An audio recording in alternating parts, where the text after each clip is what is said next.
Hello everyone, Shri Swami Samarth Maharaj की जय।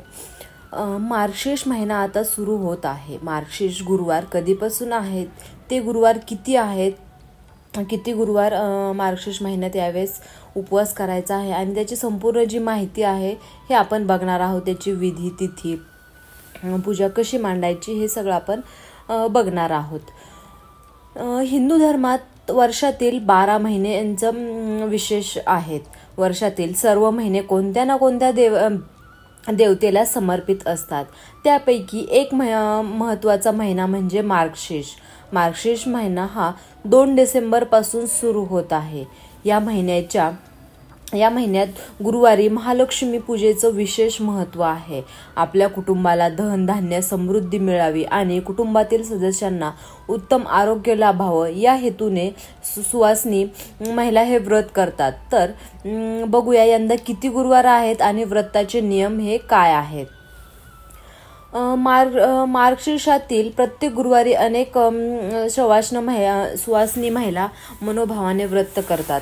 देवी महालक्ष्मीची पूजा आराधना करतात। कुटुंबात सौख्य समाधान नांदावं या इच्छेने हे व्रत केलं जातं। मार्गशीर्ष महिन्यातील पहिल्या गुरुवारपासून हे व्रत धरलं जातं। या व्रताच्या दिवशी घट स्थापन करून शास्त्रोक्त पूजा केली जाते। तर मार्गशीर्ष महिन्यातील शेवटच्या गुरुवारी व्रताचं उद्यापन केलं जातं। यंदा 2024 मध्ये मार्गशीर्ष महिना 2 डिसेंबरपासून सुरू होणार आहे। या महिन्याचा पहिला गुरुवार हा 5 डिसेंबरला आहे। तर या दिवसापासून व्रत सुरू करायचं आहे।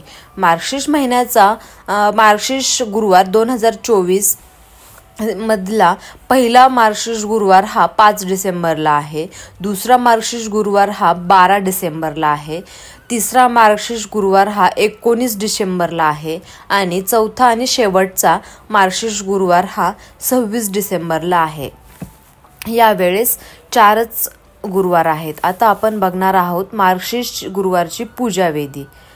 मार्गशीर्ष महिन्यात प्रत्येक गुरुवारी एका चौरंगावर तांदूळ पसरून त्यावर कलश ठेवायचा आहे। त्यात पाणी भरून त्यावर आंब्याची पानं लावायची आहेत। त्यावर नारळ ठेवायचा आहे। त्या नारळाला देवी समजून तिला सजवायचं आहे। दागिने गजरा घालायचा आहे। देवीची पूजा करायची आहे। हल्ली देवीचे मुखवटे, पोशाख, दागिने, पूजा साहित्य सर्व बाजारात हे उपलब्ध असतंच।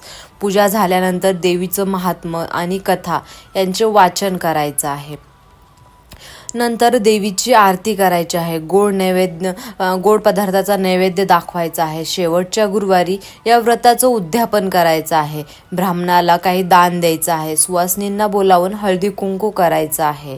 मनातील सर्व इच्छा पूर्ण करण्याच्या हेतूने श्री महालक्ष्मी व्रत करण्याची पद्धत आहे।